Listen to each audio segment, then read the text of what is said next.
जो कुछ हुआ है देश में उसे देखकर तो यकीनन आपकी आंखें खुल जानी चाहिए। दिल्ली के चीफ मिनिस्टर अरविंद केजरीवाल को बिना मनी ट्रेल और बिना कन्विक्शन के अरेस्ट कर लिया गया। 3 में से 2 इलेक्शन कमिश्नर्स को प्रधानमंत्री मोदी की मर्जी के अनुसार अपॉइंट किया गया। इलेक्टोरल बॉन्ड्स, इतिहास के सबसे बड़े घोटाले की खबरों को टीवी चैनलों से और अखबारों से गायब कर दिया गया। देश की सबसे बड़ी ऑपोजिशन पार्टी कांग्रेस कह रही है कि उनके बैंक अकाउंट को फ्रीज किया जा चुका है, वो कैंपेन नहीं कर पा रहे। सालों पुराने केसेस को लेकर इलेक्शन से एकदम पहले इनकम टैक्स डिपार्टमेंट ने इन पर 1700 करोड़ का फाइन लगा दिया। कांग्रेस का तो ये तक कहना है कि उन्हें अखबारों में पेड एडवर्टाइजमेंट छापने तक नहीं दिया जा रहा।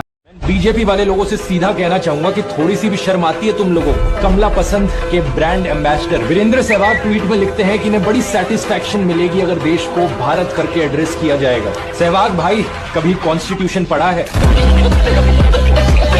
देश का नाम ऑलरेडी भारत है। किताबें पढ़ा करो, व्हाट्सएप यूनिवर्सिटी का प्रोपेगेंडा नहीं। ये बड़ी अच्छी बात कही है। और अगर वीरेंद्र सहवाग जैसे लोगों को यहाँ पर इस बात से प्रॉब्लम होती है कि ये शब्द फॉरेनर्स के द्वारा दिया गया है, तो इस केस में मैं कहना चाहूंगा कि हिंदुस्तान शब्द का भी इस्तेमाल करना बंद कर दो।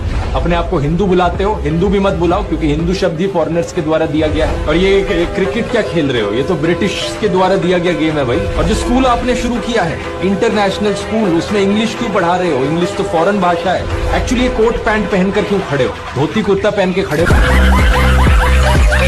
जय हिंद, जय Bharat, I love my India.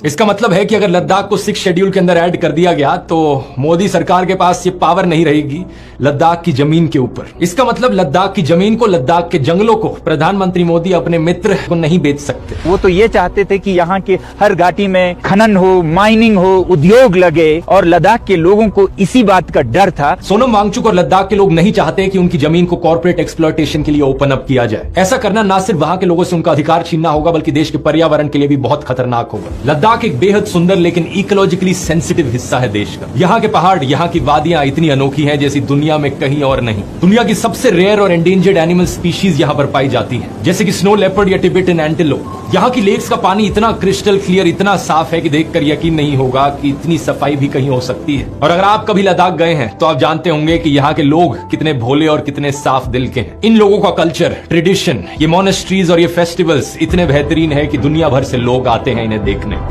इस बार भी तो ईवीएम से ही होने जा रहा है चुनाव, तो आपको क्या लगता है? ईवीएम वही तो कह रहे हैं, बैलेट पेपर से करा के देखिए। ईवीएम तो हमें हम लोगों को ड्यूटी लगती थी, एनसीसी कमांडो है, फैजाबाद दर्शन नगर से हमको उठा लिया गया 5 बजे। जब बक्सा सील होता है, बाहर से बक्सा आया, अंदर किया जाए, अंदर का बक्सा बाहर, हमको तुरंत यहाँ उठा के हजरतगंज थाने में लाया गया। हम कमांडो थे, मैं अपनी आवाज क्यों नहीं उठाऊंगी? ड्यूटी लगा, इसका मतलब जो आप कहोगे वही हम करें। मोदी सरकार को एक्सपोज कर रहे हैं, मोदी सरकार की कलाई खोल कर रख दे रहे हैं। अभी पिछले वीडियो से बीजेपी उभर नहीं पाई थी कि अब एक और वीडियो सामने आ गया है जिसने फिर से तहलका मचा दिया है और मोदी सरकार के साथ साथ मोदी मीडिया को भी पूरी तरह से एक्सपोज कर दिया है। इस वीडियो को मात्र कुछ घंटों में ही 5.5 मिलियन यानी कि 55 लाख लोग देख चुके हैं। और केवल यूट्यूब ही नहीं बल्कि ट्विटर समेत कई सोशल मीडिया प्लेटफॉर्म पर ध्रुव राठी फिर से ट्रेंड करने लगे हैं। 20 फरवरी के इस आर्टिकल को देखिए। सरकार ने 177 से ज्यादा सोशल मीडिया अकाउंट्स को बैन कर दिया सिर्फ इसलिए क्योंकि वो किसानों के हक की बात कर रहे थे। जब इन अकाउंट्स को बैन किया गया तो ट्विटर ने एक पब्लिक रिप्लाई भी दिया था, हम सरकार के ऑर्डर को सुनकर अकाउंट्स बैन कर रहे हैं, लेकिन जो सरकार कर रही है वो गलत है, फ्रीडम ऑफ एक्सप्रेशन के खिलाफ जाता है। किसान एकता मोर्चा का जो पेज था उस पर 5 लाख फॉलोअर्स थे। 2 साल से बैंड पड़ा है वो, पिछले फार्मर्स प्रोटेस्ट में बैन किया था। ट्विटर पर बहुत से जर्नलिस्ट और यूजर्स का ये कहना है जब जब उन्होंने फार्मर्स के फेवर में बात करी, सरकार ने उनके अकाउंट्स को बैन कर दी। और जब मैं अपने वीडियो में कहता हूं कि देश डिक्टेटरशिप की ओर गिरता जा रहा है तो कुछ लोग कहते हैं ना भाई ना, देश अभी भी डेमोक्रेसी। बताना कौन सी डेमोक्रेसी में आपने सुना है कि जो लोग किसानों के फेवर में बात करें सोशल मीडिया पर, उनके मास स्केल पर सोशल मीडिया अकाउंट्स बैन कर दो। मैंने तो ऐसा किसी डेमोक्रेसी में होते हुए नहीं देखा। और इस गलत फहमी में मत रहना कि भाई मैं तो सरकार का सपोर्टर हूं, मोदी सपोर्टर हूं, मेरा कुछ नहीं जा रहा। अगर देश डिक्टेटरशिप बन भी जाए तो भी मेरे लिए तो सब अच्छा चलता रहे। सोनम वांगचुक भी एक बारी सरकार को सपोर्ट करते थे, लेकिन जब उनके एरिया में कोई प्रॉब्लम आई और उन्होंने अपनी आवाज उठाने की कोशिश करी, 21 दिन तक अनशन पर बैठने के बावजूद भी सरकार का मुंह नहीं खुला।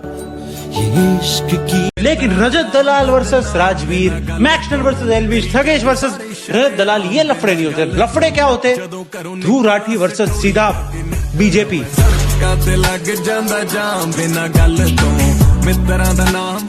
सोनम वांगचुक जो थे 21 दिन के भूख हड़ताल पे थे, वो तो समझदार निकले 21 दिन पे, नहीं तो सरकार के भरोसे रहते भूखले छोड़ देती सरकार। एक दिन खबर आता है कि नहीं है समझ में आया कि नहीं? लेकिन 21 दिन तक बिना खाए आदमी वो क्या मांग रहा है कि पर्यावरण को बचाया जाए यहाँ पर। लेकिन टीवी आखिरी टीवी चैनल था जो हिम्मत करता था सरकार से सवाल करने की।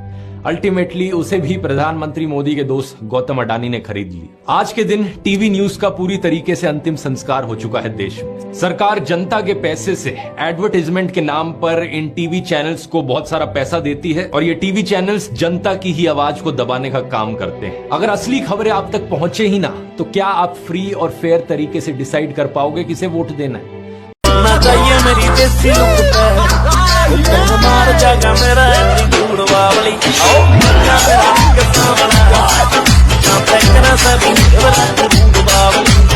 अरे बेटे तुझे थकान नहीं लग रही क्या?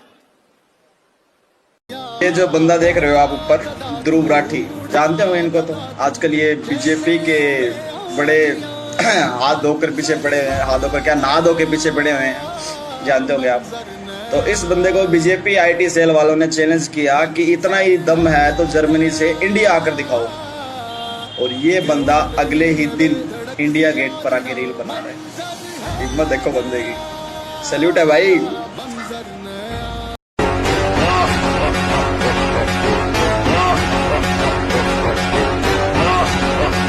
नमस्कार दोस्तों,